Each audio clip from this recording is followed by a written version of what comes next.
السلام عليكم ورحمة الله وبركاته. الحمد لله العلي الأعلى الولي المولى الذي خلق فأحيا وحكم على خلقه بالموت والفناء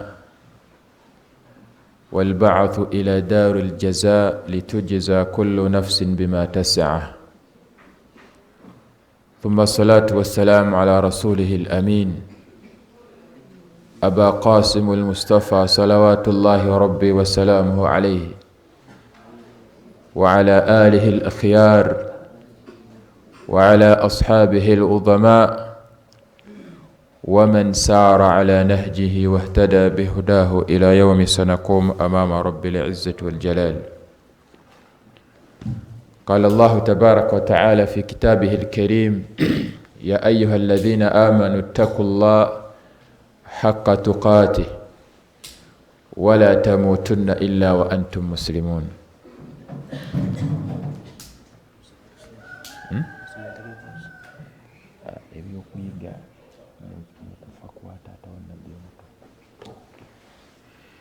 Naam, tumwebaza Allah subhanahu wa ta'ala ow'ekisa ekingi era ow'ekisa ekibuna. Oyo Allah talina bwetaavu mu bitonde byonna bye yatonda, ate nga bye bitonde tebirina era tebisobola kuwangaala wadde akatikitiki ng'omutonzi waabyo taliiwo.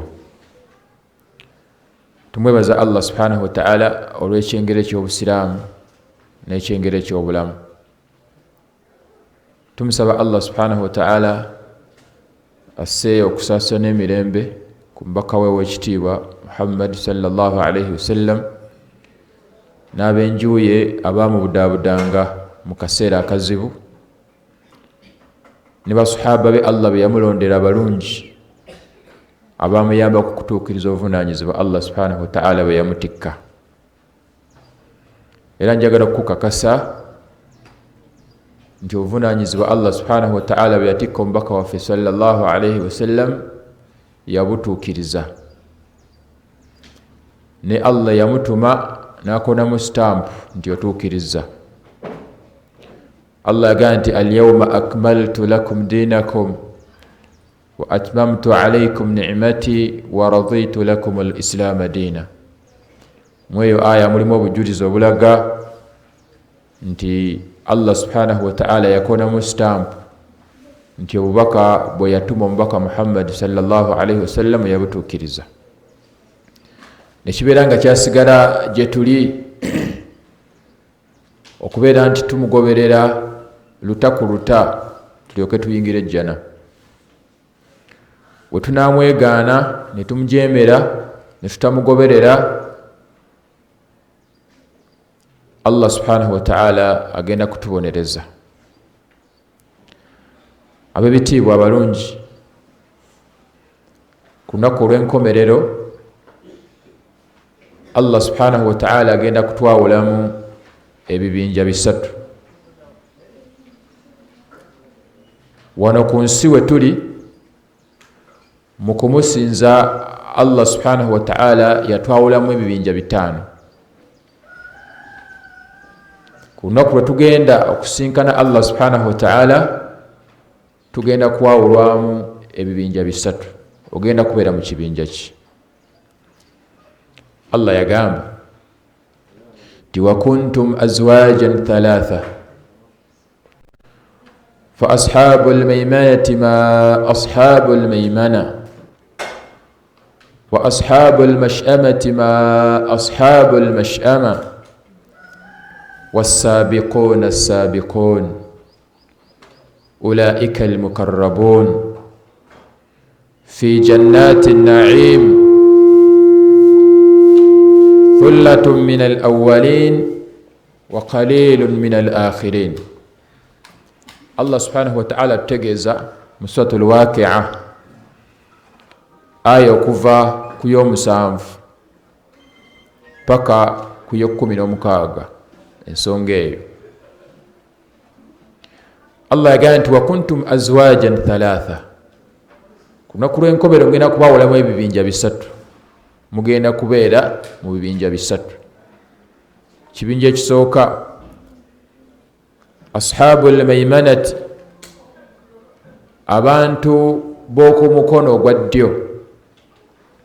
Ma ashabu almaimana, be baliwo abo bakola biki ebigenda okubatuusa okubeera ku mukono ogwa ddyo, era nga kyekibinja ekigenda okwesiima okuyingizibwa ejjana. Tusaba Allah subhanahu wa ta'ala atuteeke mu bantu abagenda okubeera ku mukono ogwa ddyo ku lunaku tugenda osisinkana Allah. Wa ashabu almash'amati ma ashabu almash'ama, waliwo abalala abagenda okubeera ku mukono ogwa kkono, balina bye baakola. Okubeera kwabwe ku mukono ogwa kkono nabo baakutakabanira nga bali omuteeko ogusoose. Omuteeko ogwokusatu wasaabiquuna saabiquun, n'abo abaakulembera mu kukola obulungi kuno ku nsi. Nsaba Allah abasiime abateeke mu abo. Wasaabiquuna saabiquun, abaakulembera okukola obulungi ku nsi era be bagenda okukulembera okubeera obulungi ku lunaku lwe tugenda osisinkana Allah subhanahu wa ta'ala. Ulaika almukarrabuun, be bagenda okubeera okumpi n'obwekitiibwa Allah subhanahu wa ta'ala. Fi jannati naim, Allah agamba nti bagenda kubeera mu byengera, mu jjana nga mujjudde ebyengera. Naye kino ekigambo kitiisa abantu abagenda okubeera oba abawangalidde ku mulembe guno. Allah yagamba nti thullatun min alawwalin, abagenda okusinga obungi, abagenda okubeera mu kibinja ekyo, abasinga obungi bawangalira ku mirembe egyasooka. Wa qalilun min al-akhirin, abagenda okubeera mu kibinja ekyo bagenda kubeera batono abaava ku mulembe ogw'enkomerero. Paka aya gye zikoma, naye kyembadde njagalamu nti abantu abagenda okubeera ku mukono ogwa ddyo, abamanyi bagamba nti beba bakola emirimu egy'obwetteeka ne batongerako gya sunna. Gigenda kubeera gibamalira okuyingira ejjana, naye tebagenda kwenkanankana na kiri ekibinja Allah kyagambye nti wasaabiquuna saabiquun, abaakulembera mu kukola obulungi mu nsi muno. Abo bo bakola emirimu egy'obwetteeka ne bongerezaako n'egya sunna. Amakulu baali babayita bampulira kakubye, baamala okusiba ramanzaani ey'obwetteeka gye bali ne bongerezangako Mande n'Olwokuna. Basaala esswala ez'obwetteeka ne bongerezaako eza sunna. Buli kye bawulira nti omubaka Muhammad sallallahu alaihi wasallam yakikola, badduka misinde banguwa. Buli kye bawulira nti omubaka Muhammad sallallahu alaihi wasallam yakigaana, banguwa okukivaako. Saba Allah subhanahu wa ta'ala abeere nga tuteeka mu kibinja ekyo. Olwaleero biidhnihi tabaraka wa ta'ala tugenda kulaba oba okwejjukiza ku bimu ku byaliwo nga taata wa nabbi Muhammad sallallahu alaihi wasallam omuto asemberedde okufa. Waliwo ebyaliwo awo, Abu Talib nga asemberedde okusinkana Allah subhanahu wa ta'ala. Mwe tugenda okujja ebyokuyiga biidhnihi tabaraka wa ta'ala, tubeere nga tumaliriza biidhnihi tabaraka wataala.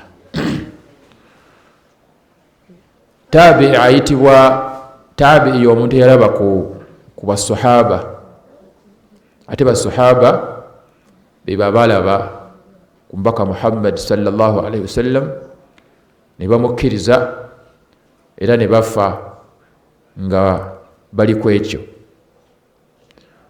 Omu ku tabi'i yalina kitaawe, tabi'i ayitibwa Sa'id ibn al-Musayyib, yalina kitaawe eyaliwo nga taata wa Nabbi Muhammad sallallahu alaihi wasallam muto ali mu kaseera ako, ayitibwa al-Musayyib ibn Hazn.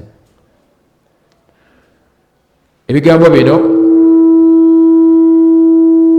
sahaba ono yabinyumiza mutabani we ayitibwa Sa'id ibn al-Musayyib, naye n'abitutuusaako. Atugamba nti lamma hadarat Aba Talib al-wafa,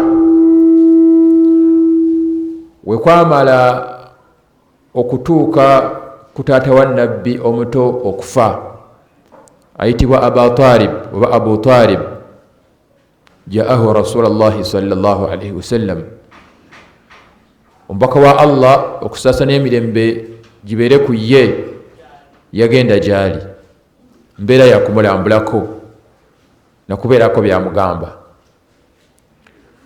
Naye we yagenda okutuuka waali yasangawo abanene mu bushiriku, ab'ebitiibwa era abaali abakulembeze b'abashiriku mu kiseera ekyo. Asooka gwe yasangawo Abu Jahal, oyo amanyiddwa nnyo era amannya g'amatuufu yali ayitibwa Amr bun Hashim, era yali yakazibwako erinnya lya Abul Hikma, taata w'abagezi, yali musajja mugezi. Naye ku nkomerero omubaka Muhammad sallallahu alaihi wasallam yamukazaako erinnya lya Abu Jahal, taata w'abasiru oba taata w'ababuyabuya,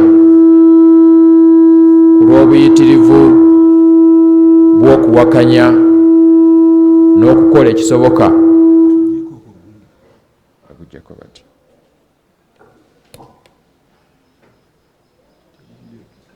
n'okukola ekisoboka okulaba nga obusiraamu bukkakkanyizibwa era nga tebugenda mu maaso. Yaliwo nga yatuuse dda taata wa Nabbi omuto, omu ku bakulembeze banne abaali ab'ebitiibwa mu Makka, ng'asinkana okufa. Owokubiri yaliwo bamuyita Abdullahi ibn Abi Umayya, naye yali mukulembeze mu bashiriku. N'ono atunyumiza ebigambo bino al-Musayyib ibn Hazn, taata wa tabi'i eyatutuusaako ebigambo bino. Kitegeeza nti yaliwo kennyini ng'omubaka Muhammad sallallahu alaihi wasallam azze okubeera nga abeerako byagamba kitaawe omuto nga anaatera okusinkana okufa. Omubaka Muhammad, wuliriza bulungi ojjemu ebyokuyiga kubanga ebyokuyiga mu ebiri bingi. Omubaka Muhammad sallallahu alaihi wasallam we yatuuka mu kifo ekyo n'asanga ng'embeera eriwo etyo, atunyumiza tabi'un n'atugamba nti omubaka Muhammad sallallahu alaihi wasallam yagamba kitaawe omuto mu ddoboozi erikkakkamu mu mbeera yabwetoowaze, n'amugamba nti ya am, wange kitange, qul la ilaha illa Allah, gamba nti tewali kisinza mu butuufu okujjaku Allah. Onaaba okyogedde kalimatun uhajju laka biha inda Allah, ekigambo ekyo onaaba okyogedde nja kuba nfunye chance ekuwolereza Allah akusonyiwe mu maaso g'owekitiibwa Allah subhanahu wa ta'ala. Faqala lahu, balaba buliwo ebityo, bali bakwano gwe bakulembeze banne ne bamugamba nti owange atarghaba an millati Abdul Muttalib, akaseera kano koolabye okuva mu ddiini ya kitaawo Abdul Muttalib, akaseera kano koolabye okubeera nga ova mu ddiini y'abajjajjaawo. Allah kusaba Allah tutaase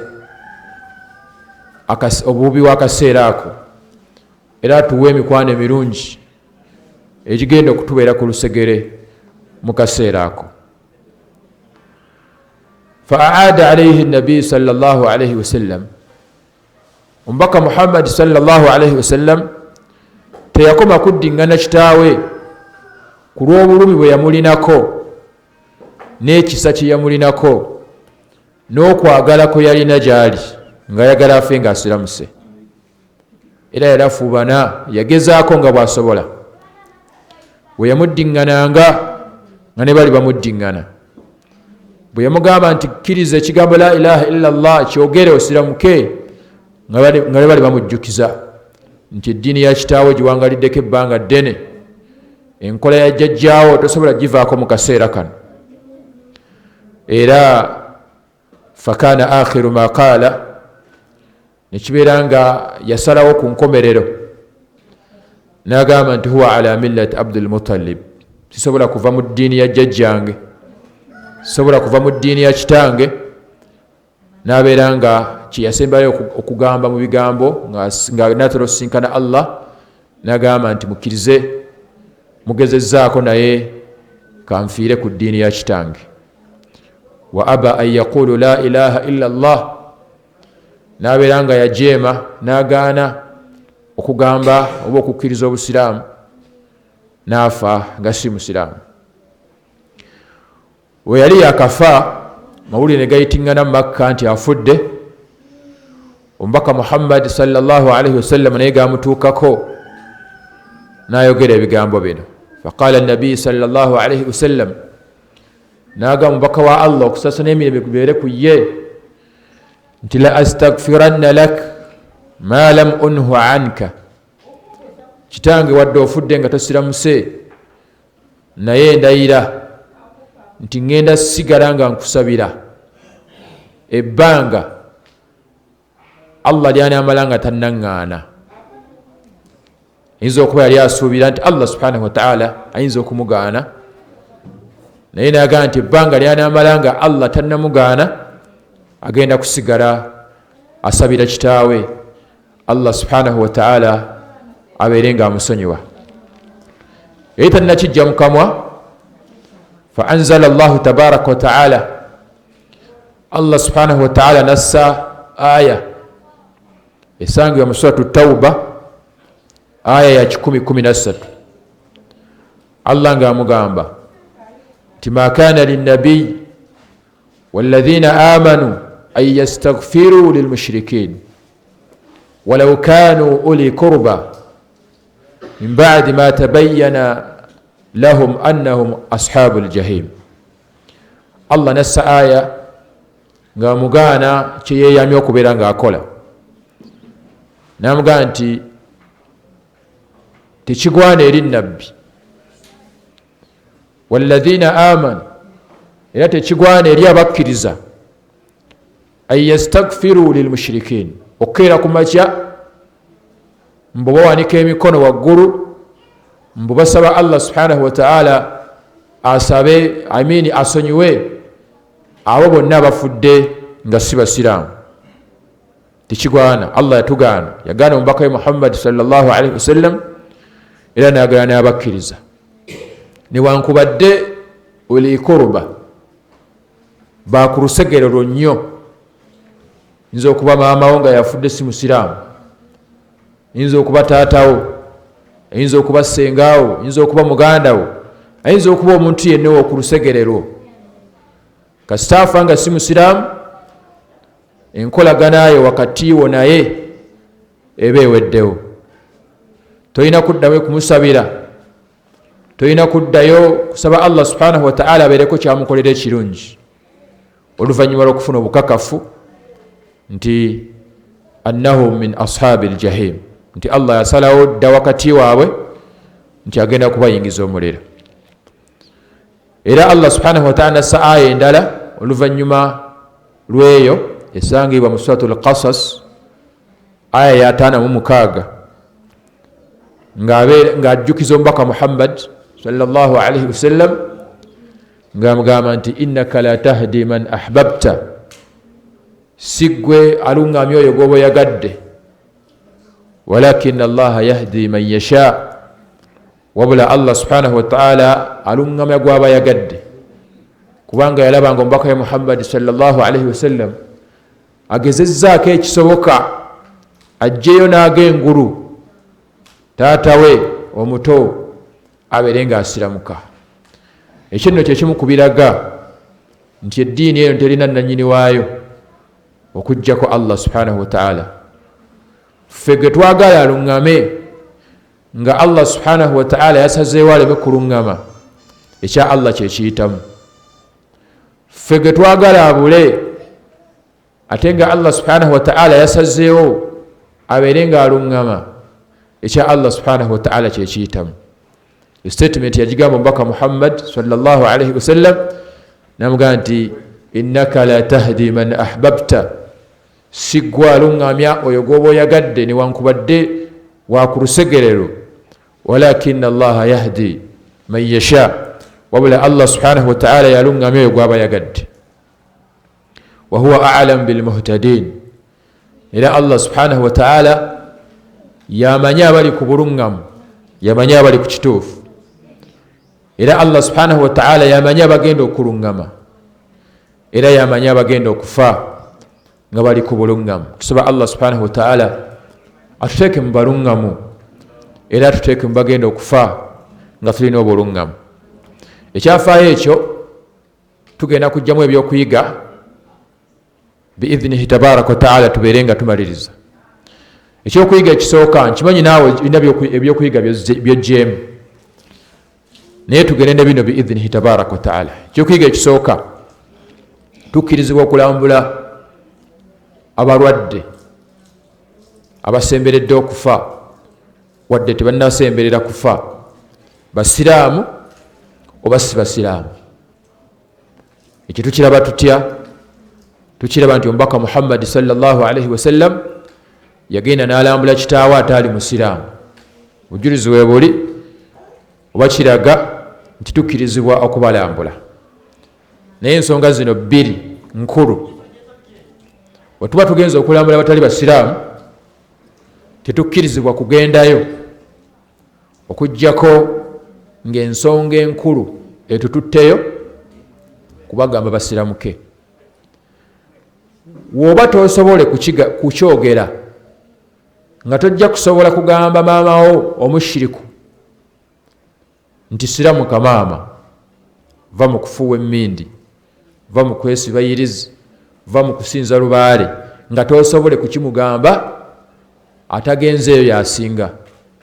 Kubanga ekyatwala omubaka Muhammad sallallahu alaihi wasallam ekikulu era kyeyatandikirako ng'atuuse ewa kitaawe, yamugamba nti ya am, wange gwe kitange, qul la ilaha illa Allah, gamba nti tewali kisinzibwa mu butuufu okuggyako ani makulu siramuka. Byaliwo bingi bye yali asobola okumugamba, byaliwo bingi bye yali asobola okumujjukiza, naye byonna yabireka n'amujjukiza ekigambo ekikulu ekyokusiramuka. Awo tujjawo obujulizi obulaga nti bwe tuba tugenza okulambula abatali basiraamu nga tubamanyiiko obushiriku, nga tubamanyiiko okusinza lubaale, nga tubamanyiiko okusinza ebitali Allah, statement yaffe erina okusooka nga tetunnalandagga mu bingi kubagamba kusiramuka. Kubanga n'omubaka Muhammad sallallahu alaihi wasallam yakikola era n'akitulagira tubeere nga tukikola. Ekyokubiri kituyiga mu kyafaayo ekyo kikyokuba nti bwe tuba tugenza okulambula abasiraamu, ekigenderwa kyaffe ekikulu ekirina okuba nga kyekitutteyo kubeera nga tubajjukiza boogera ekigambo la ilaha illa Allah, kyebabasembyayo ku nnimi zaabwe. Lwaki? Kubanga omubaka Muhammad sallallahu alaihi wasallam yagamba nti man qalaha fi akhiri kalamihi dakhala aljanna, ayogera ekigambo ekyo nga kyasembezaayo ku lulimi lwe, Allah subhanahu wa ta'ala agenda kumuwa ejjana.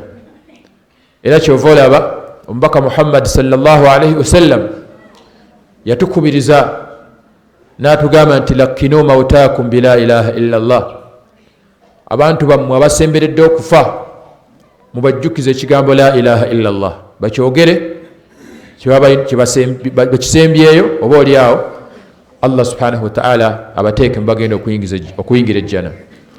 Abekyo tufunamu ekyokuyiga nti bwe tuba tugenza okulambula abasiraamu, emboozi z'ensi zibeere nga zivaawo, tuleme okubajjukiza ebitakwatagana n'eri gye bagenda, kubanga akaseera kaba kabatuuseeko nga balina okuleka bino bye babaddemu, babeere nga obwanga n'ebirowoozo babiteeka wa gye balaga.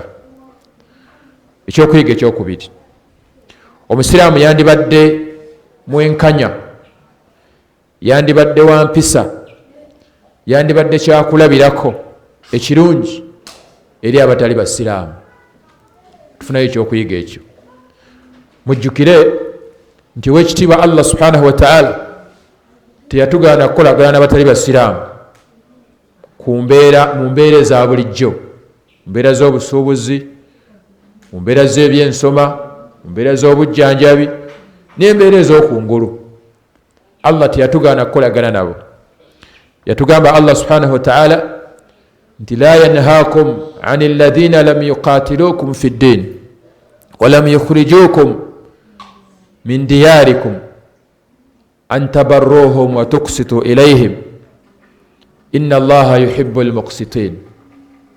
Yatugamba Allah subhanahu wa ta'ala nti tabaganye kubeera nga mukolagana n'abatali basiraamu mu mbeera ez'okungulu, ebbanga lye bamala nga tebabagobye mu mayumba gammwe. Allah subhanahu wa ta'ala n'atugamba nti mubeere benkanya gye bali. Era Allah subhanahu wa ta'ala lwaki abalagidde waatyo? Olw'ensonga nti ayagala nnyo abenkanya. Nabwekyo tujjawo ekyokuyiga nti tulina okubeera abenkanya era abempisa eri abatali basiraamu. Lwaki? Kubanga akaseera kanaaba katuuse tubakoowole okujja eri obusiraamu, olwedde bajjako batumanyiiko okubeera ab'empisa, bajjako batumanyiiko okubeera abenkanya, bajjako batumanyiiko okubeera abatali balimba, abeesigwa. Kijja kubanguyira okukkiriza message gye tunaba tubatwalidde. Ekyalabika ng'omubaka Muhammad sallallahu alaihi wasallam agenze eri kitaawe, amazima gali nti Abu Talib yali tamanyiiko, talina kko lyamanyi ku mubaka Muhammad sallallahu alaihi wasallam. Yali amumanyiiko okwogera amazima, yali amumanyiiko obwenkanya, yali amumanyiiko okutuukiriza endagaano, yali amumanyiiko ebirungi bingi. Kyova olaba yamuwa amatu n'amuwuliriza. Naye olw'okuba nti Allah subhanahu wa ta'ala yali teyamuteeka mu baluŋŋamu, kyova olaba Allah subhanahu wa ta'ala teyamuwa hidaaya, teyamuluŋŋamya kusinziira ku ye, ku bigendererwa bye Allah subhanahu wa ta'ala. Naye kye tuyigamu titubeere benkanya, tubeere balungi eri abasiraamu ku nkolagana ey'okungulu. Enkolagana ey'omunda eyo Allah subhanahu wa ta'ala yatulagira tubeere nekko, tubeere n'obukyayi n'obunyiivu gye bali. Ekyo Allah kye yatulagira munda. Yatugamba nti ya ayuha alladhina amanu, abange mmwe abakkiriza, la tattakhidhu aduwwi wa aduwwakum awliya, temugezangako ne mufuula abalabe bange era nga nammwe balabe bammwe mikwano gyammwe egy'omunda. Tuli ffenna oluvannyuma lw'okubeera nti bakkiriza Allah subhanahu wa ta'ala, baafuuka balabe baffe ab'omunda. Naye tekitugaana kukolagana bo kungulu newankubadde nga munda tulina obukyayi, n'obunyiivu gye bali olw'okuba nti bajeemera omwagalwa waffe Allah subhanahu wa ta'ala n'omubaka we Muhammad sallallahu alaihi wasallam. Era tukiraba nga Allah subhanahu wa ta'ala era atulaga nti Ibrahima alaihi salam kyali kyakulabirako kirungi gye tuli. Allah yagamba nti kad kanat lakum uswatun hasanatun fi Ibrahim, mulina ekyokulabirako ekirungi mu ab'omulembe gw'omubaka Muhammad sallallahu alaihi wasallam eri Ibrahim n'abo be yali nabo. idh qalu liqaumihim, mujjukire Ibrahim n'abamukkiriza we bagamba bajjajjaabwe, we bagamba bakitaabwe, we bagamba mikwano gyabwe gitaali misiraamu nti inna buraa minkum, tuli wala nnyo nammwe, tubeesambye. kafaruna bikum, tubajeemedde, tetugenda kukkiriza bye mutusaba ebyokusinza amasanamu ge musinza. wabada bainana wa bainakum al-adawatu wal-baghdha, era wakati waffe wazzeewo obukyayi n'okunyiigiragana mu bifuba byaffe, tebigenda kuvaawo hatta tu'minu billahi wahda, okutuusa nga muvudde kusinza lubaale n'amasanamu ne mukomawo ne musinza Allah subhanahu wa ta'ala omu. Awo obukyayi nekko n'ennugu bijja kuba bivuddewo mu bifuba byaffe, naye ebbanga linaabala nga musigadde musinza ebitali Allah, obukyayi bugenda kusigalawo mu bifuba byaffe. Mu aya ezebbiri Allah subhanahu wa ta'ala yali atulaga nti omukkiriza gyakoma okukyawa mu kifuba kye abatali basiraamu, gyakoma okubeera omukkiriza. Obukkiriza bwe gye bukoma okubeera obungi oba gye bukoma okubeera waggulu. Ate gyakoma okubaagala mu kifuba kye, obukkiriza bwe gye bukoma okuba obutono oba obw'olujjulungu. Tusaba Allah subhanahu wa ta'ala atuwe okukyawa ebisinzibwa ebitali Allah n'ababisinza, era atuwe okukolagana nabo mu mbeera ez'okungulu, kubanga bwe bw'obusiraamu bwennyini. Era ne bw'oba otunuulidde mu definition y'obusiraamu, paati esembayo albaraatu min ashiriki wa ahli, kitegeeza okuba omusiraamu omutuufu kwe kuba nti weewala shiriki era nga weewala n'abo abamukola ki, abamukola. So ekyokuyiga kyetuggyemu ekyokubiri mu kyafaayo ekyo kyekyokuba nti tubeere bampisa ku ngulu era tubeere benkanya eri abatali basiraamu. bwe tunaba tubakoowodde bajja kutuwuliriza, bajja kutwanguyira okubatuusaako message eyo, bajja kugaana bugaanyi naye nga ffe tugituusizza. Ekyokuyiga ekyokusatu, obadde okimanyi ow'ekitiibwa ampuliriza nti abashiriku b'e Makka ba Abu Jahali ba Abdullah ibn Abi Umayya baatusinga okutegeera ekigambo la ilaha illallah. Baasinga abasiraamu bangi ku mulembe guno abagamba nti basiraamu okutegeera amakulu g'ekigambo la ilaha illallah. Okimanyi nti baakigaana okukikkiriza luvannyuma lwa kukitegeera. Okimanyi nti abasiraamu bangi ku mulembe guno bakkiriza ekigambo ekyo oba baasiramuka naye nga tebategedde makulu gaakyo. Obadde okimanyi nti singa abasiraamu bangi ku mulembe guno baategeera amakulu g'ekigambo la ilaha illallah, singa obusiraamu baabuvaamu dda. Obadde okimanyi nti ekikyabasibye mu busiraamu lwakuba amakulu g'ekigambo ekyo tebaagategeera. Ekyo tukijja mu kyafaayo kino. Statement Abu Jahal gye yafulumya ng'agamba taata wa nabbi omuto nti atarogab an millat Abdul Muttalib, oyagala kuva ku ddiini ya kitaawo Abdul Muttalib, yali eraga nti Abu Jahal yategeera amakulu g'ekigambo la ilaha illallah. Lwaki? Kubanga teyagamba kitaawe wa nabbi omuto aleme kwogera kigambo ekyo. Yandimugambye nti toyogera kigambo ekyo, Nabbi Muhammad sallallahu alaihi wasallam alimba, tokyogera. Wabula yamugamba nti oyagala kuva ku ddiini ya kitaawo oyagala kuva ku ddiini ya jjajjaawo. Statement eyo yali eraga nti Abu Jahal yali amanya amakulu g'ekigambo la ilaha illallah. Tuli ffenna kubanga amakulu g'ekigambo la ilaha illallah kubeera ng'ova ku byobuwangwa n'ennono nodda ku busiraamu. Kyova Abu Jahal olw'okuba nti yategeera amakulu g'ekigambo ekyo nti gaali gategeeza kuva kweri ddiini kudda ku busiraamu, kyova olaba yagamba mukwano gwe nti tova ku byabuwangwa, kubanga ekigambo ekyo kasita okikkiriza kitegeeza kuva ku byabuwangwa na nnono odde ku busiraamu. Kyova olaba yamugamba ekigambo ekyo kitegeeza nti yali ategedde oba baategeera amakulu g'ekigambo ekyo. Kyova olaba abasiraamu bangi ku mulembe guno ate bo okwawukanako n'abashiriku b'e Makka abaali abeesimbu, kuba bo baali beesimbu eri ekigambo kyabwe, baali beesimbu eri eddiini yaabwe. Tuli ffenna kye baagamba nti tujja kukkiriza busiraamu baali bakikakasa. Kyova olaba baakinywererako.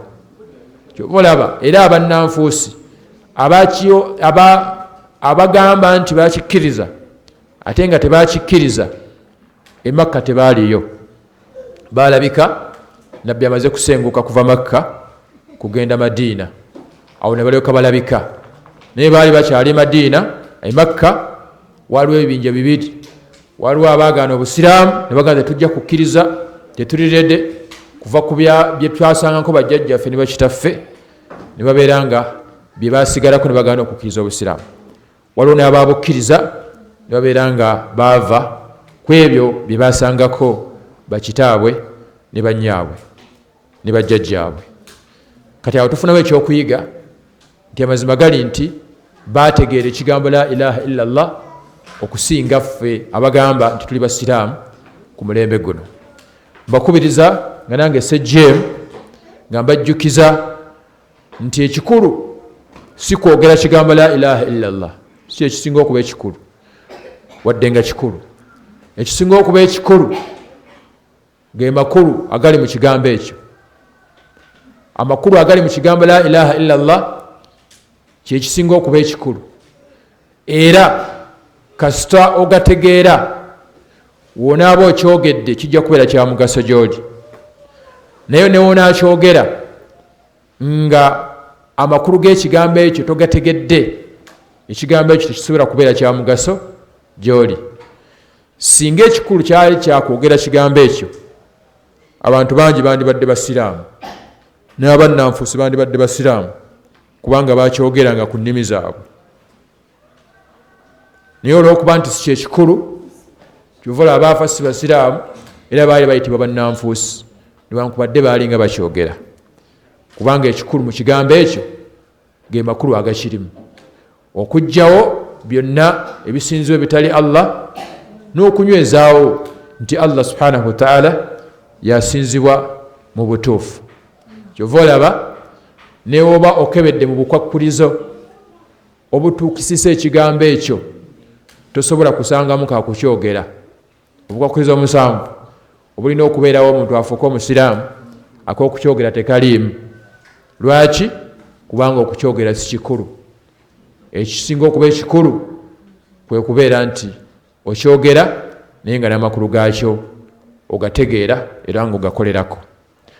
Ekyokuyiga ekyokuna kye tujja mu byaliwo nga taata wa nabbi afa omuto ayitibwa Abu Talib, kyekyokuba nti ekiyitibwa enkomerero ennungi.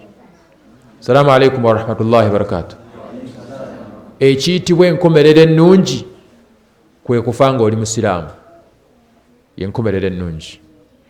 Abasinga obungi mu bantu balowooza nti enkomerero ennungi ye muntu okufa nga alina emmotoka, oba ye muntu okufa nga mugagga, oba ye muntu okufa nga alina ennyumba ennene, oba ye muntu okufa nga alina ekitiibwa nga mukulembeze. Abalowooza bwe batyo muba mulowoozezza bubi. Lwaki? Kubanga omubaka Muhammad sallallahu alaihi wasallam we yagenda eri kitaawe Abu Talib okumugamba asiramuke, yali akimanyi bulungi nti yali wa kitiibwa era yali mugagga, yali awulirizibwa abakuraishi abashiriku ng'ekigambo kyo tekiddizibwayo waba ayogedde. N'ebyo byonna omubaka Muhammad sallallahu alaihi wasallam teyabifaako, kubanga omuntu afudde ng'abirina nga talina busiraamu aba afunye enkomerero embi. Yali akimanyi omubaka Muhammad sallallahu alaihi wasallam, kyova olaba yaddingana kitaawe nti enkomerero ennungi kwe kufa nga oli muki? Kwe kufa nga oli musiraamu. W'ofa nga toli musiraamu, newankubadde olina ebyobugagga bingi, newankubadde obadde mukulembeze, newankubadde obadde n'ekitiibwa, oba ofunye enkomerero embi. Tusaba Allah tutaase enkomerero embi, atuwe enkomerero ennungi. Kyova olaba Allah yatugamba nti wala tahinu wala tahzanu wa antum al-a'launa, temunakuwala, temuggwaamu ssuubi, temuddaawo kwekomomma, temwemalaamu maanyi, mwe aba waggulu, mwe abali ku kituufu. Nebanga Allah tabawadde bya bugagga, newoba ofudde nga tolina woosula, newoba ofudde nga tolina kyakulya, newoba ofudde nga tolina ngoye z'oyambala, naye ng'ofudde n'obusiraamu, gwe wa waggulu, kitegeeza nti enkomerero ennungi kwe kufa nga oli musiraamu. Kyova olaba Allah subhanahu wa ta'ala yatugaana ab'ebitiibwa okubeera nga twegomba Allah bawadde duniya naye nga tabawadde busiraamu. Buli weegomba gwe omusiraamu, buli weegomba atali musiraamu, Allah gwawadde emmotoka ey'ebbeeyi, Allah gwawadde ennyumba ennene, Allah gwawadde ekitiibwa, ayi Allah gwawadde ssente nnyingi, naye nga tamuwadde busiraamu, oba tomanyi ekitiibwa kya busiraamu, oba obusiraamu tobuwadde valiyu, oba tewabutegeera. Kyova olaba Allah atugamba nti wala tu'jibuka amwaluhum wala auladuhum, temuddaawo ne mwegomba ne mwewuunya, ne muddaawo ne mubeegomba ekisukkiridde, ne mwegomba emaali yaabwe Allah gy'abawadde, ne mwegomba abaana baabwe Allah babawadde, ate nga mwe Allah abawadde ekyebbeeyi ekisinga byabawadde eky'obusiraamu. Allah n'atuwa ensonga lwaki tetulina kubeegomba, n'atugamba nti innama yuridu llah liyu'adhibahum biha fi lhayati dunya.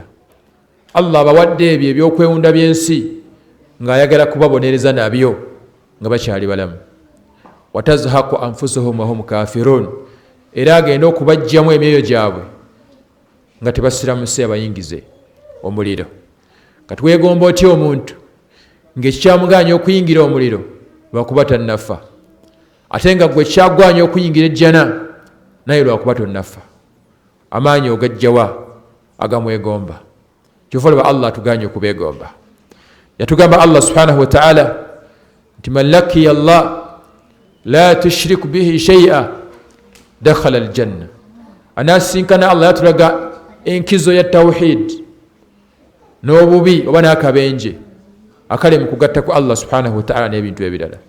Tugamba nti yenna namusinkana nga musiraamu, abadde takola shiriki, abadde teyeeraguzalaguza, abadde teyeesibayiriza, abadde takola kyonna kitegeeza kugatta ku Allah na kintu kirala, anaamusinkana mbeera efaanana bw'eti, dakhala aljanna, agenda kuyingira ejjana. Kitegeeza nti gwe ali mu mbeera efaanana bw'etyo, ekyakuganya okuyingira ejjana lwakuba tonnafa. Tewali nsonga lwaki weegomba oli ng'ekyamuganya okuyingira omuliro lwakuba tannafa. Tusaba Allah subhanahu wa ta'ala atuwe okubitegeera obulungi.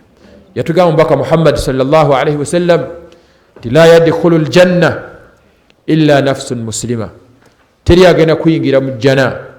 Tusaba Allah agituwe okuggyako omuddu omusiraamu. Ebyo byonna biraga enkizo gy'olina ku batali basiraamu, biraga ekitiibwa ky'olina mu maaso g'ekitiibwa Allah subhanahu wa ta'ala.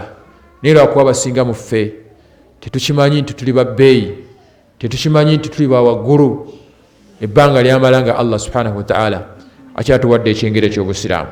So ekyokuyiga ekyokuna kye tujja mu byaliwo nga tatawa nabbi afa, kyekyokuba nti enkomerero embi kwe kuba obaka omuntu okufa nga si musiraamu. Tusaba Allah atute nga tuli basiraamu. Ekyokutaano, waliwo ebayita alhujjatu almal'una, ebyekwaso oba ansa enkolimire zeewale. kubanga Abu Jahal yawa taata wa nabbi omuto ekyokuddamu ekikolimire oba ansa enkolimire oba ekyekwaso ekikolimire, era paka kati abashiriku bakyaddamu nebino ebyokwekwasa oba ebyekwaso ebikolimire, obagambye okusiramuka, obagambye okuva ku bid'a, obagambye okuva ku shiriki, ebyekwaso bino paka kati bakyabyekwasa. Ekyekwaso ekisooka oba obiwulidde manya nti bikolimire. Ekyekwaso ekisooka gwasinga seeka gundi, eyo ansa nkolimire oba kyekwaso kikolimire, toddamu kukyogera abadde akyogera oba abadde akirina ku mutima, kubanga ezo ansa z'abashiriku, ezo ansa z'abantu bazuula mu ddiini, ezo ansa z'abantu abaggwamu essuubi nti bagenda kusinkana Allah subhanahu wa ta'ala bawejjana. Gwalina essuubi nti Allah subhanahu wa ta'ala agenda kuwejjana, agenda kusonyiwa, tosobola kuddamu ansa efaanana bwetyo ng'ogambiddwa nti Allah alina kyagambye oba alina kyagamba oba omubaka we Muhammad sallallahu alaihi wasallam, n'ogamba nti gwe asinga seeka gundi. Tuli fenna ng'olinga agamba nti seeka gundi yalina okukulembezebwa ku Allah, yalina okukulembezebwa ku mubaka Muhammad sallallahu alaihi wasallam. Ansa endala enkolimire era otera ojjuulira mu bantu nti bajjajjaffe ne bakitaffe bino bye twabasangako, nga bujulizi obulaga nti toleredde kukivaako ekyo ky'oba ogambiddwako olw'okuba wasanga kitaawo ne jjajjaawo nga kyaliko. Eyo ansa Abu Jahal gye yawa taata wa nabbi omuto we yamugamba nti atarghaba an millata Abdul Muttalib, oyagala kuva ku ebyo wasangako bajjajjaabo. Eyo ansa nkolimire. Tusaba Allah subhanahu wa ta'ala atutaase okwekwasa bajjajjaffe ne bakitaffe mu mbeera z'okujemera Allah subhanahu wa ta'ala, kubanga ebyo byokwaso bikolimire tugenda kubyejjusa mu maaso g'ekitiibwa Allah subhanahu wa ta'ala. Osobola okusanga omushiriku ng'alina effumu, ng'alina olubugo lwe yasikira ku jjajjaawo oba ku kitaawe, ng'omugamba lwaki bino tobivaako? Allah nga yatugaana okumugattako, Allah nga yatugaana okusinza lubaale, Allah nga yatugaana okubeera ne irizi, wakuddangamu nti bino sisobola kubivaako olw'okuba kitange bye namusangako oba jjajjange, omanya nti oyo muzzukulu wa Abu Jahali, oyo muzzukulu wa Abdul Muttalib, oyo muzzukulu wa Abdullah ibn Abi Umayya, kubanga be bamusooka okubyogera. Ebyo byekwaso bikolimire byewale.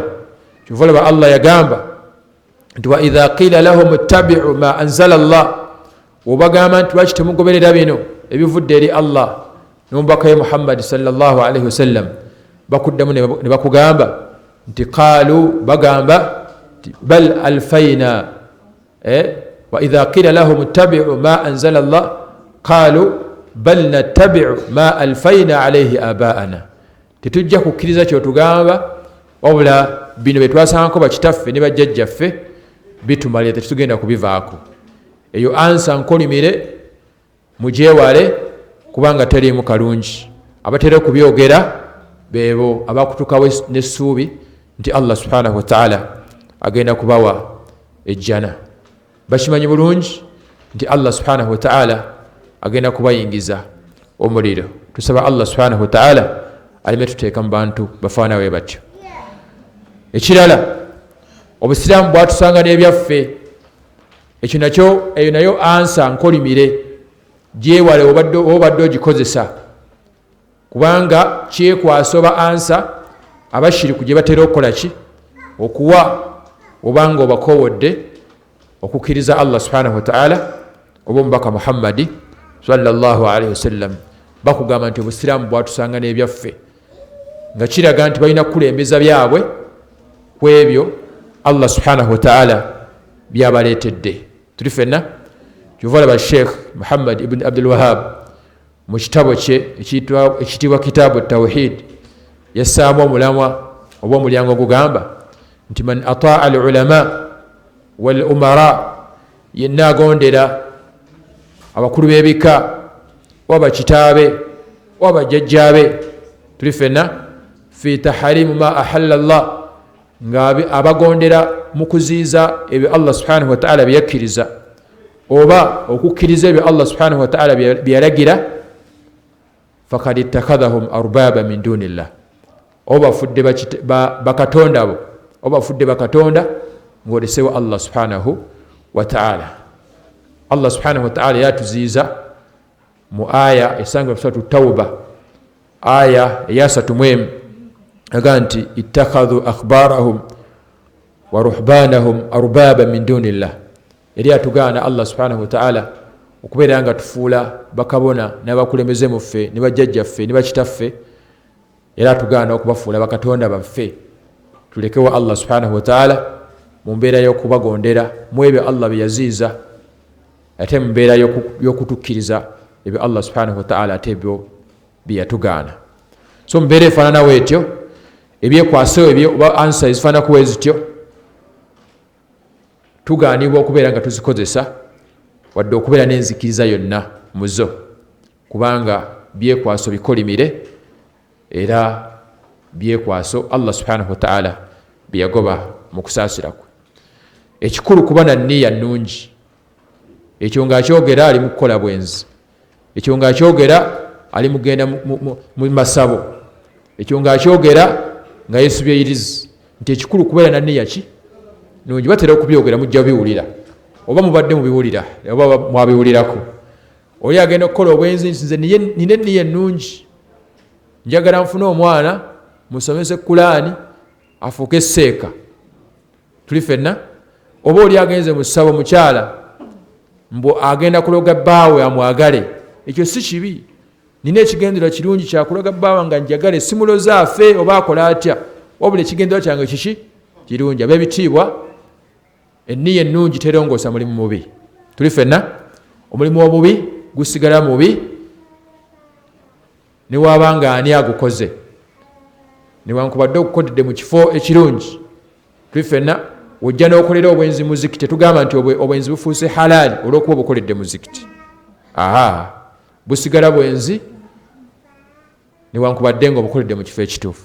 Kati enniya ennungi terongoosa mulimu muki mubi. Ebyo byekwaso nti kasita oba n'enniya ennungi ng'oli ali ku mawuledi, nti enniya ye ennungi yakuliisa ku bantu, yakulabaganako mu byenyi by'Abasiraamu, yakuyunga Luganda, naye ng'ali mu mukolo mu Busiraamu nga teguliimu. Tuli ffenna. Nze ekintwala mu ddwaaza 40 kigenderwa kirungi kuliisa ku bantu, kubeerako na baganda bange, kuyunga Luganda, naye nga omukolo gwalimu Obusiraamu bukola ki? Bugugaana. Enniya ennungi eno gy'alina terongoosa mulimu guli mubi. Owuliranga yeekwasa eky'enniya ennungi omanya nti yeekwasizza ekyekwasa ekikolimire kyatalina kwekwasa. Ekyokuyiga eky'omukaaga tetujja mu kyafaayo ekyo, tujjamu ekigamba nti ebyobuwangwa n'ennono ddiini. Tubeera n'eddiini emmeka? 2. Tuli ffenna. Salaamu alaikum wa rahmatullahi wa barakatuh. Tuli ffenna Basiraamu. Ekyokuyiga kye tujja mu byaliwo eky'omukaaga nga taata wa nnabbi omutaafa, tujjamu ekyokuyiga nti ebyobuwangwa n'ennono ki ddiini. Tobeera n'eddiini emmeka? 2. Okusamira, kusinza lubaale, kwesiba irizi, okwabya ennyimbe, tuli ffenna, okusalira entaana, ebyo biri mu ddiini ya byabuwangwa naki na nnono. Tubeera n'eddiini emmeka? 2. Tukirabirawa omubaka Muhammad sallallahu alaihi wasallam we yagenda eri kitaawe okumugamba asiramuke.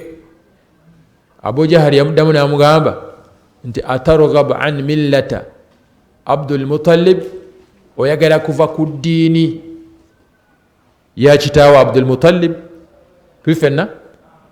Oyagala kuva ku ddiini, milla ddiini oba nkola, tuli ffenna, ya Abdul Muttalib. Kitegeeza nti eyo ddiini ewedde emiki emirimu. Akola eddiini eno nga neeno wajja wasaala, nga n'okuwaayo waawaayo, nga ne hijja wagenda n'akola, oyaba n'eddiini mmeka? 2 kubanga obukakafu tubufunye okuva ku mubaka Muhammad sallallahu alaihi wasallam kwebyo ebyamuddibwamu ng'agambye kitaawe abeere ng'akola ki asiramuka.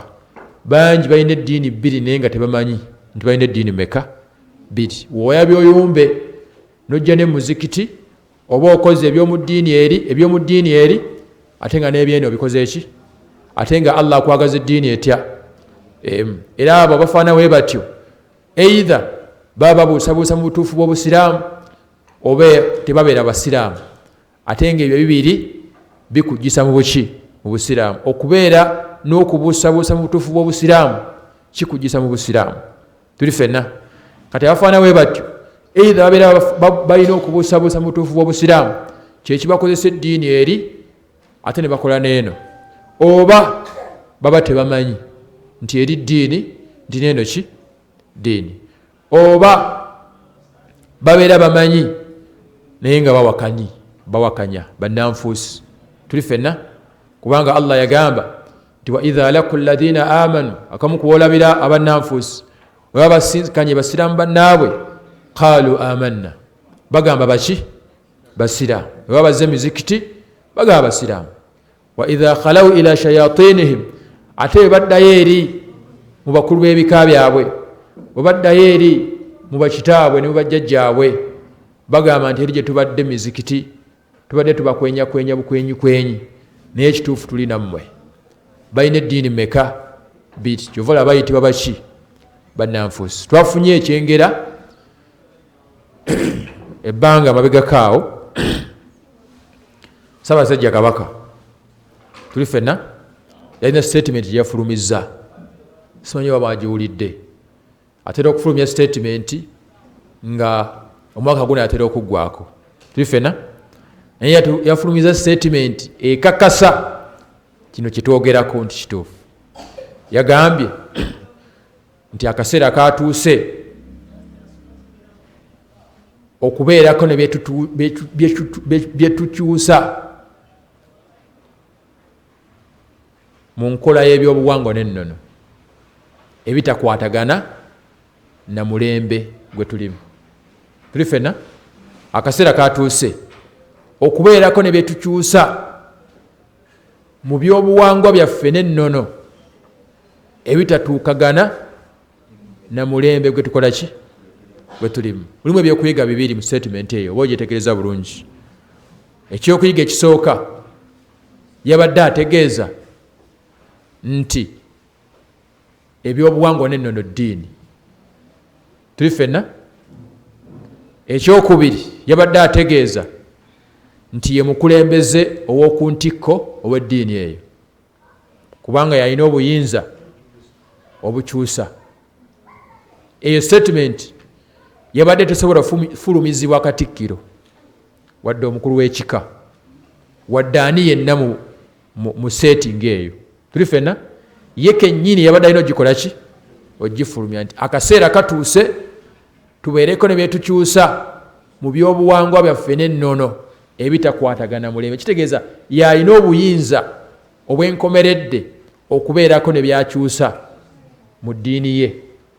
Tuli ffenna kitegeeza kisooka nti yakulembera eddiini eyo.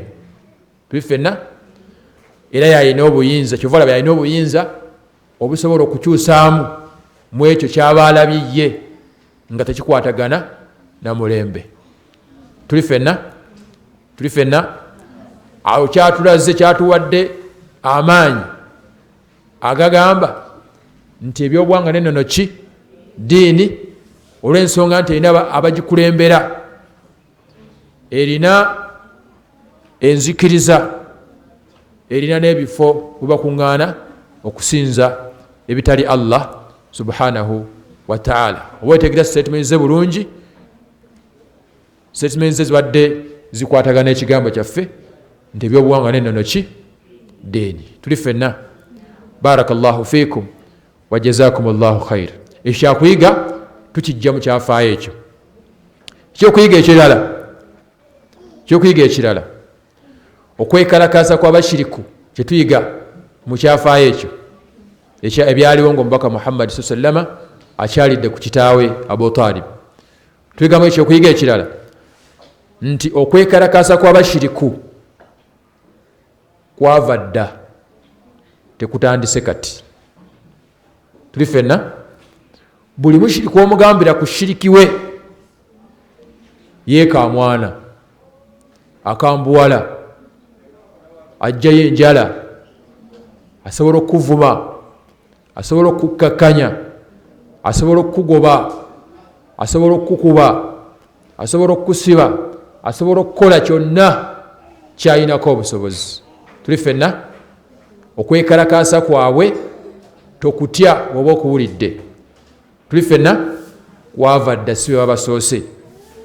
Tukirabirawa Abu Jahali yekalakasa yagenda okulaba nga nabbi anaatera okuwangula ani Abu Talib kubanga yali asemberedde okulaba nga akikola ki akyogera ekigambo la ilaha illa Allah neyekumamu ogutaaka neyekalakasa nti nedda tojja siramuka kigambo kito kyogera nywerera ku ddiini yaki. Okwo kwali kwekalakasa kw'abashiriku kwe beekalakasa ebbanga lyonna. Kitaawo onaamugamba ku mmindi gyafuuwa bamamawo ajja kwekalakasa ojja kumulaba. Tuli ffenna ayinza okugamba nti bino mbikola ku lulwo waliwo gwe bagamba nti bino mbikola ku lulwo okitegedde bulungi.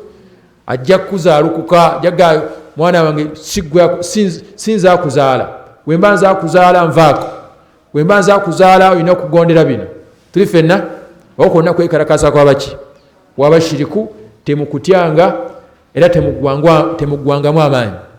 Kyova olaba taata wa Luqman alayhi salam we yali abuulirira abaana be yabagamba nti ya bunayi abange baana bange wa mwana wange aqimi swala temulekanga eswala wa'muru bil ma'ruf mulagire abantu okuva ku shiriki mulagire abantu okuva ku bid'a mulagire abantu okudda ku sunna. Tuli ffenna wanha anil munkar era mubaziyize ebyo Allah bye yagaana. Tuli ffenna nweri akomekeza ebigambo bye gyali yagamba nti wasbir ala ma asabak mubeere bagumiikiriza nnyo ku ebyo ebigenda okubatuukako kasita mutandika omulimu ogwo. Tuli ffenna beera mugumiikiriza ku bigenda okutuukako ng'ogambye kitaawo nti essabo lyalina ali mu bubuze. Beera mugumiikiriza ku bigenda okutuukako ng'ogambye mukulu w'ekika nti Allah subhanahu wa ta'ala agenda kukwokya omuliro kasita onaafa nga gwe aziyiza gw'omukulu mu kuziyiza abantu obutalya bye balina kulya. Allah agenda kukwokya ddirira beera mugumiikiriza ku bigenda okukola ki okuddako onaabanga weŋŋanza okukola omulimu ogwo gw'ekitiibwa. Kyova olaba omubaka Muhammad sallallahu alaihi wasallam yatugamba nti al ansar la yuhibbuhum illa mu'min. Abataasa ba Allah abalagira abantu empisa ennungi n'okubaziyiza empisa embi teri asobola kubaagala okuggyako abeera n'obukkiriza mu kifuba kye. Wala yabghaduhum illa munafiq. Era teri agenda kubanyiigira teri abanyiigira okuggyako abeera n'obunnanfuusi mu kifuba kye. Wobanga ofuna okunyiiga n'okutamwa mu kifuba kye webaako kye bagambye kyokola ng'ofuna okunyiiga eri oyo onyiigira oyo akigambye obujulizi obwo bulaga nti obaamu obunnanfuusi mu kifuba kyo. Kubanga asulan abantu abo tulina okubaagala tulina okubasiima tulina okubasembeza abatugamba ku nsobi zaffe kubanga baba batwagaliza kiki kirungi baba batwagaliza okuyingira ejjana baba batutamisa ebibi ebigenda otuviirako okuyingira omuliro. So omukkiriza alina kubaagala. Omunnanfuusi yoyo abakola ki abakyawa. Tusaba Allah abeere nga atugyamu obunnanfuusi mu bifuba byaffe. Era n'agamba omubaka Muhammad sallallahu alaihi wasallam nti yenna abaagala ne Allah amukola ki amwagala ate yenna abanyiigira ne Allah subhanahu wa ta'ala amukola ki amukyawa. Tusaba Allah tuteeke mu bagenda okwagala. Ekyokuyiga ekirala waliwo abantu nga Allah subhanahu wa ta'ala mazima gali nti yabatonda nga bamuliro. Tuli ffenna waliwo abantu nga mazima gali nti Allah yabatonda nga bamuki bamuliro. Amazima gali nti taata wa nabbi omuto Abu Talib Allah yali yamutonda nga bamuki wamuliro, nga Allah we yagamba nti huwa alladhi khalaqakum faminkum kafirun wa minhum mu'min. Allah yabatonda mwenna naye mumwe Allah waliwo be yatonda nga muli bamuliro bakafu, ate mumwe Allah mulimu be yatonda nga bamuki nga bamujjana bagenda kubeera bakkiriza. Tusaba Allah subhanahu wa ta'ala atuteeke mu be yatonda nga tugenda kuyingizibwa ejjana oluvannyuma lw'obulamu buno obumpi. Tuli ffenna babitiibwa, naye ekyo tekikwennyamizanga oba tokitegeera obubi nti Allah ayinza okuba yantonda nga ndi wamuki wa muliro. Tujja kubuuza nti ani yakubbirako oba ani yakugamba nti Allah yakutonda nti oli wa muliro. Tuli ffenna kye tulina okukola kiri kimu, kusigala nga tusaba Allah atuteeke mu bantu b'omuki b'omujjana. Tuli ffenna basiraamu. Ekyokubiri kye tulina okukola kuteekawo amakubo Allah mwagenda okuyisiza okufa kaffe nga tuli baki, nga tuli basiraamu, ng'ekkubo lye tutaddewo lino ery'okufissa akadde ne twerekereza ne tujja tubeere nga tuyiga eddiini yaffe eno ey'ekitiibwa. Kkubo lye tutaddewo Allah kwagenda okuyisiza okututta nga tuli baki, nga tuli basiraamu tuyingire ejjana. Kyova olaba omubaka Muhammad sallallahu alaihi wasallam we yali atubuulira obulungi bw'okunoonya okumanya, teyatugamba nti anoonya okumanya afuna okumanya, si kye yatugamba, wabula yatugamba nti waman salaka tarikan, yenna akwata ekkubo ng'agenda kunoonya kumanya ebikwatagana ku ddiini ye, sahala Allahu lahu bihi tarikan ila aljanna, Allah aba amwangwiriza ekkubo erimutwala muki mu jjana. Allah ne waba takuwadde kumanya, tuli ffenna babitiibwa, Allah agenda kuwa ejjana kubanga wakwata ekkubo erikutwala muki mu jjana. Lino ekkubo lyetukutte litutwala mu jjana. Allah waba atuwadde okumanya fabiha wa ni'ma, kyekisinga obulungi, naye ekkubo lino litwala nanyini waalyo muki mu jjana. Tusaba Allah atuwe ejjana. Kakati ekyokuyiga ekyo tukiraba nti mu bantu mulimu Allah be yatonda nga bamuki bamuliro. Tusaba Allah aleme tuteeka mu bantu abo. Abu Talib nabbi yagezaako sallallahu alaihi wasallam kyasobola, naye Allah subhanahu wa ta'ala teyakola ki, teyakkiriza. Allah yali yamutonda nga wamuki wa muliro. Tukikakasa ddi, tetukkiriza okukyogera nga tukyali balamu nti oyo wa muliro, niwabanga yasinga obukaafu, niwabanga yasinga obushiriku, niwabanga yasinga obwononefu, tokkiriza okugamba muntu yenna nti wa muliro ng'akyali mulamu. Tukikakasa ddi ng'amaze offa nti mama fiina afudde tavudde mu shiriki, mama gundi afudde tavudde muki, nga tukikasa nti ono Allah ali yamutonda nga wamuki, naye ebbanga lyamala nga akyali mulamu, tubeera n'essuubi nti Allah asobola omukola ki, omuluŋŋamya.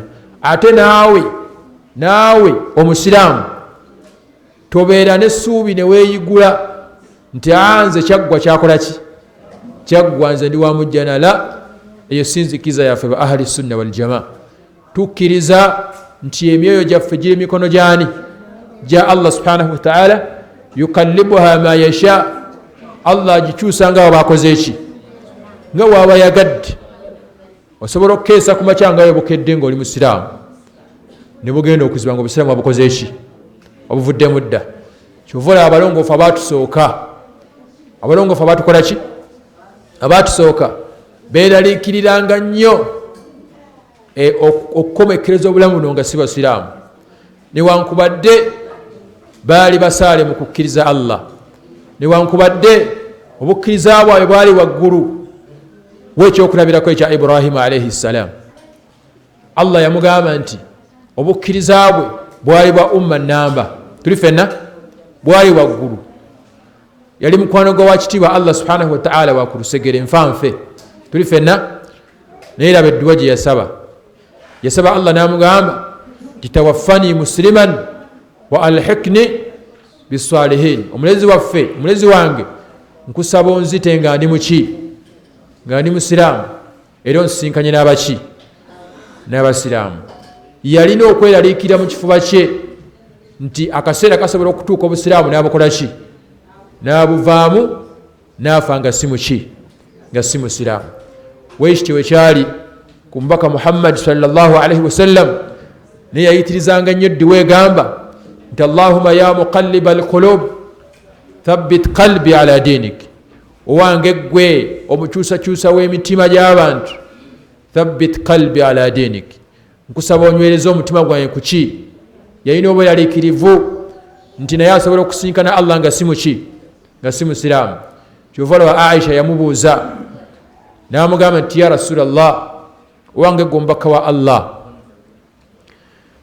ng'oyitiriza nnyo edduwa eyo ate nga Allah yakusonyiwa ebyasooka byewakulembeza ate nga Allah yakusonyiwa byogenda okukola n'amugamba nti ya Aisha wange gwe Aisha tokimanyi nti emitima gyaffe Allah yagiteeka mu mikono gye yukallibuha ma yasha agikyusakyusa nga waba yagadde akeesereza ku busiraamu asobola ozibiza ku bukaafu akeesereza ku bukaafu asobola ozibiza ku buki ku busiraamu kitegeeza omukkiriza ebiseera byonna awangalira wakati wa kutya na ssuubi okwawukanako n'abasuufi okwawukanako ne bakhawariji okwawukanako ne bamurjia abasuufi bagamba nti omuntu alina kusinza Allah olw'okuba amwagala kyokka abakhawariji bagamba nti omuntu alina kusinza Allah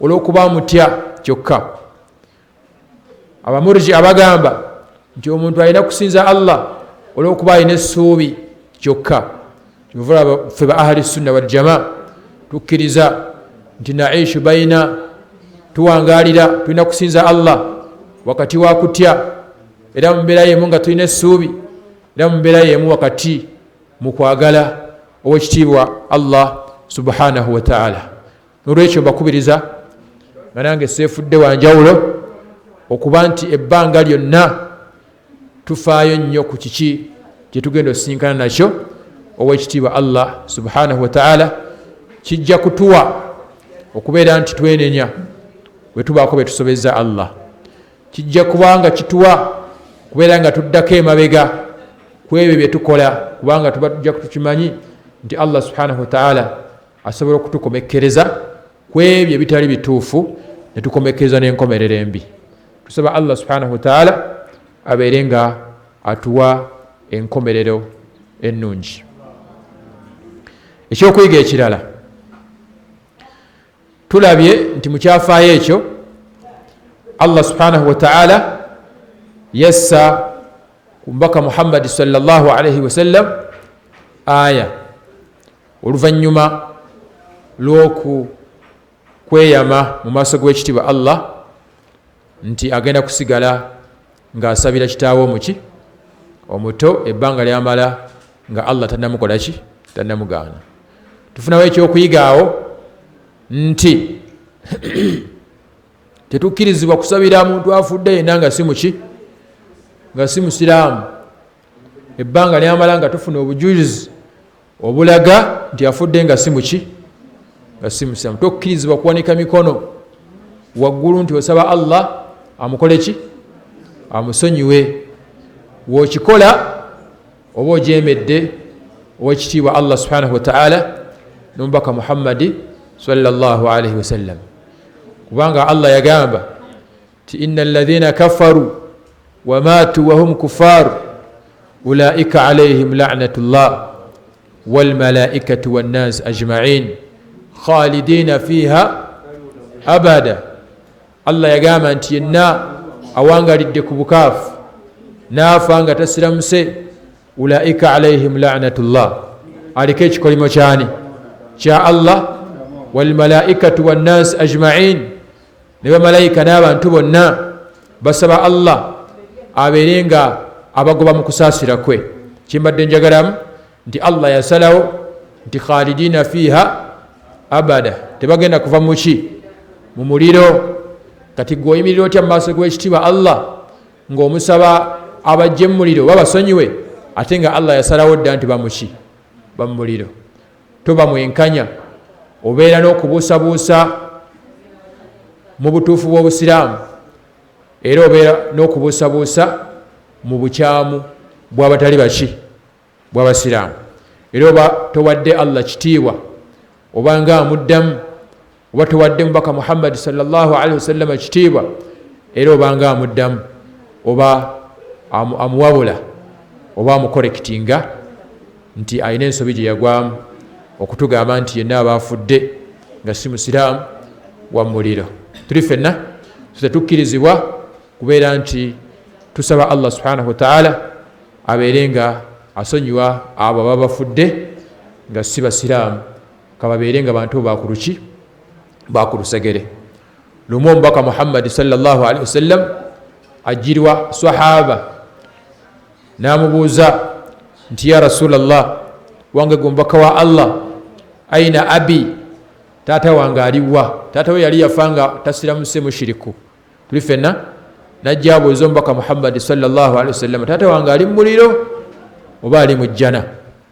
Namugamba omubaka Muhammad sallallahu alaihi wasallam nti kitaawe yafa si musiraamu, tasiramuse, era akaseera kano wetwogerera ali mu kubonerezebwa, era nga okubonereza kwe tekugenda kukoma ebbanga lyonna.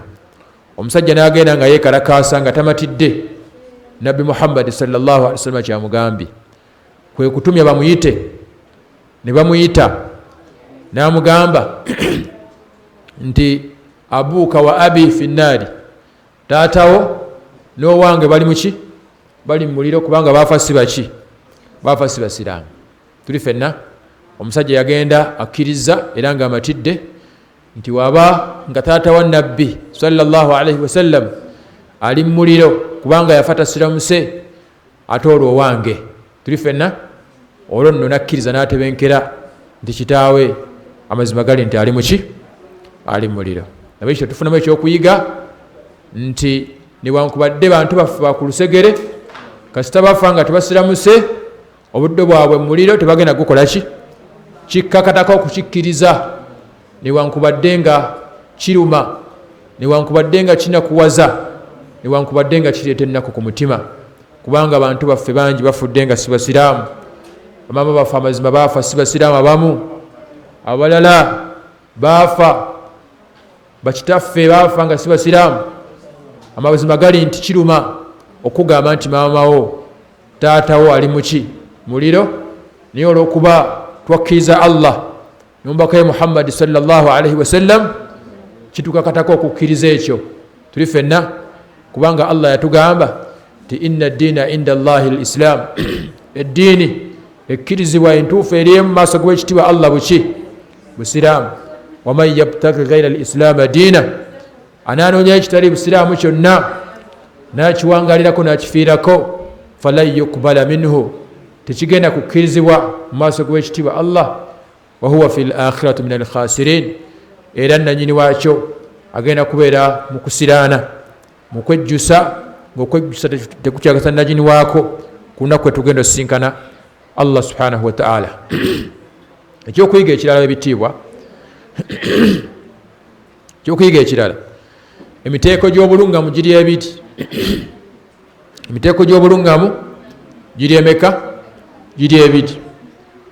Waliwo kye bayita hidayatu tawfiq, oba obulungamu eri amazima oba eri ekituufu, oba bulungamu Allah yabwesigaliza. Tuli ffenna obulungamu Allah yabukola ki? Yabwesigaliza. Ffe omubaka Muhammad sallallahu alaihi wasallam naffe abagezaako kumugoberera, obulungamu bwe yatuwa Allah subhanahu wa ta'ala babuyita hidayatul irshad, obulungamu bw'okulaga oba okulaza. Nga omusajja wanajja nga alina walaga nga tamanyiiwo, nga gwomanyiiwo, n'omulagirira nti kwata ekkubo lino otuuke wali ojja kusanga ekifo kyoyagala okugendamu.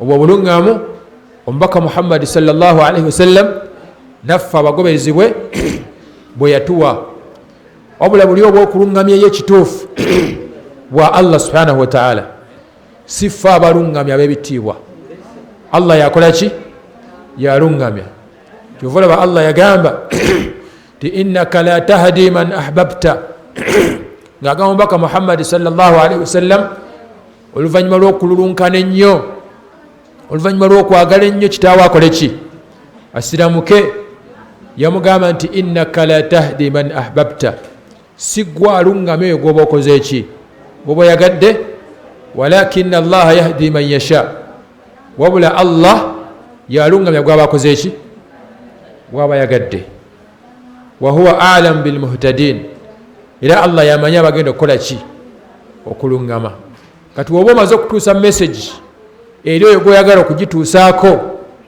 ebisigadde tebikwatako nnyo tuli fenna alungamya oba takoze eki tobeeraawo newerayikirira n'oggwamu amaanyi wenna n'obeeraawo mu mbeera enzibu tuli fenna olw'okuba abantu baganya okukkiriza kyobakoze eki kyobagambye kyova olaba omubaka Muhammad sallallahu alaihi wasallam yatuuka mu mbeera eyo Allah yamussiza aya eyo ng'amulaga nti ogwo wagukoze tuli fenna tetwakusindika okujjako okutuusa ki kutuusa message just gituuse eri bannanyini baayo ebisigadde obirekere ani obirekere Allah subhanahu wa ta'ala nawe kityo tulina okukimanya nti obulungamu buva eri ani buva eri Allah subhanahu wa ta'ala kyova olaba oluvannyuma lw'okutuusa message tulina okuddako okusaba Allah abeere ng'alungamya abo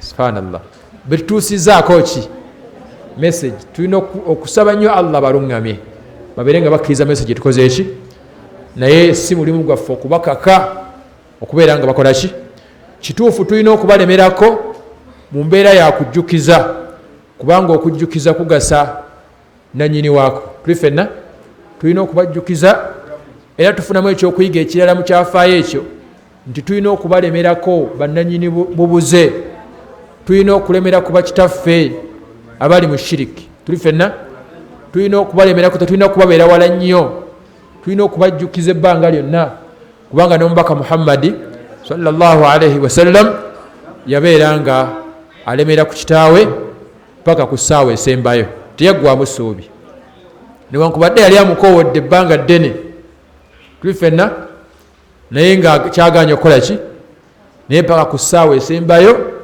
yabeera nga ajja gyali era amujjukiza ekigambo ekiki ekigambo ekikulu ekyokubeera nti akkiriza Allah subhanahu wa ta'ala naye newankubadde nga Allah kiyasalawo ye teyaggwamu ssuubi tuli fenna ekyokuyiga ekirala nga tukomekkereza biidhinihi tabaraka wa ta'ala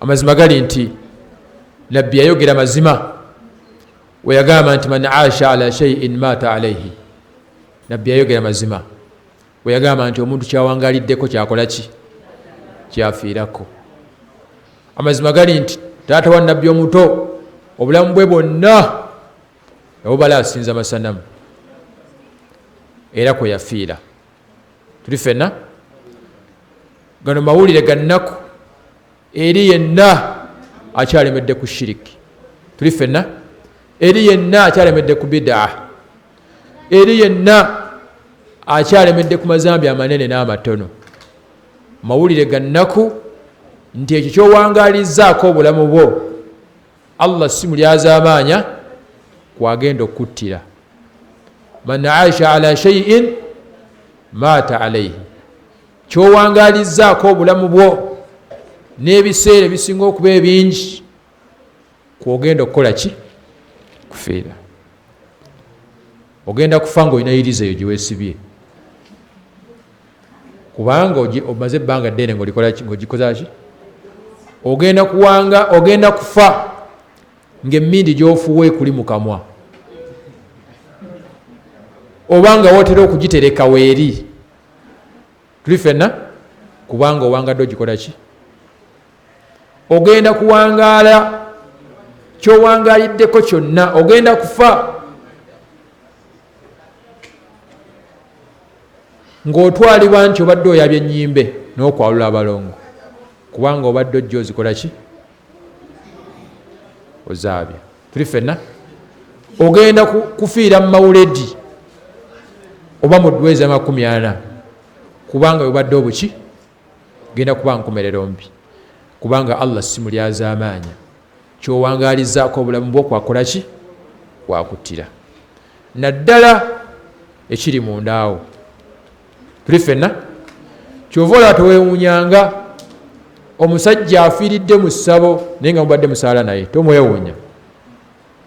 Tuli ffenna kubanga ekyo kyabadde awangalizaako ekifuba kye munda kyekibadde mu kifuba kye muki munda kufiira mu ssabo temwewuunyanga. Kyova Nabi Muhammad sallallahu alaihi wasallam yagamba nti wa inna ahadakum la ya'mal bi'amali ahli aljanna, omuntu asobola okuwangaala ng'asaala kola emirimu gy'abantu b'omu jjana hatta ma yakunu bainahu wa bainaha illa dhira'un, okutuusa ng'asigazaayo luto okufa, fayamal bi'amali ahli an-nar fayadkhuluha, n'akolayo omulimu gumu ogw'abantu b'omu muliro n'ayingira omuliro.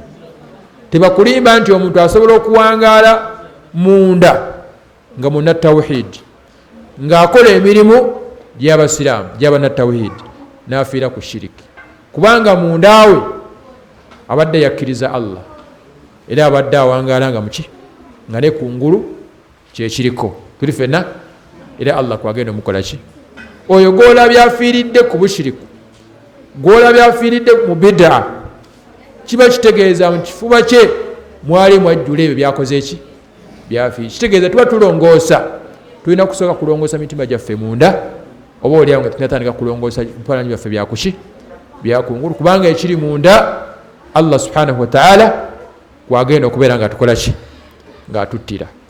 Nga tukomekkereza biidhinihi tabaraka wa ta'ala, ekituufu kiri nti ebyobuwangwa n'ennono bitamiiza.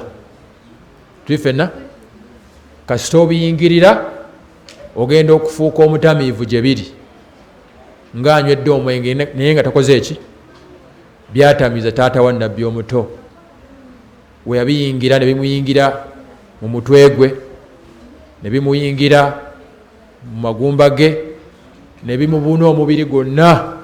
Tuli ffenna kyova olaba kwe yafiira byamutamiiza. Tuli ffenna basiraamu bangi batamiira ebyobuwangwa n'ennono era bayombera ddala era banyiigira ddala era bakola ekibali mu busobozi olw'okuba byabakola ki byabayingira. Kasita obitandika bigenda kukuyingira bikusensere, tewali kubuusabuusa kugenda okufiira. Atayagala kutuuka ku eyo levo abeere nga abyegaana abiveeko ng'akaseera ako tekannakola ki tekannatuuka, kubanga we kanatuuka kijja kubeera kizibu okubeera nga obivaako era kyaddaaki kwogenda okukola ki kwogenda okufiira, kubanga byo bikola ki kubanga byo bitamiiza. Ekisemberayo ddala ekituufu kiri nti Allah subhanahu wa ta'ala atunuulira nnyo emirimu gyaffe ku nkomerero, enkomerero esinga entandikwa. Tuli ffenna inna al a'mal bil khawatim, enkomerero yesinga ki emirimu gyaffe gitunuulirwa nnyo ku nkomerero yaagyo okusinga entandikwa yaagyo. Tuli ffenna ab'ebitiibwa so tunuulire nnyo enkomerero okusinga kye tuliko kati. Kyova olaba nti ku luno Abaganda bayogera kituufu we bagamba batya nti zikusooka ne zitakuva wa mabega. At least kirungi nnyo omuntu okufiira ku busiraamu newankubadde nga tatandikidde ku buki ku busiraamu, naye ekikulu enkomerero gye tuba tusinga okutunuulira okusinga kye tuliko kati. Ali ku busiraamu kati enkomerero eyo egenda kubeera etya?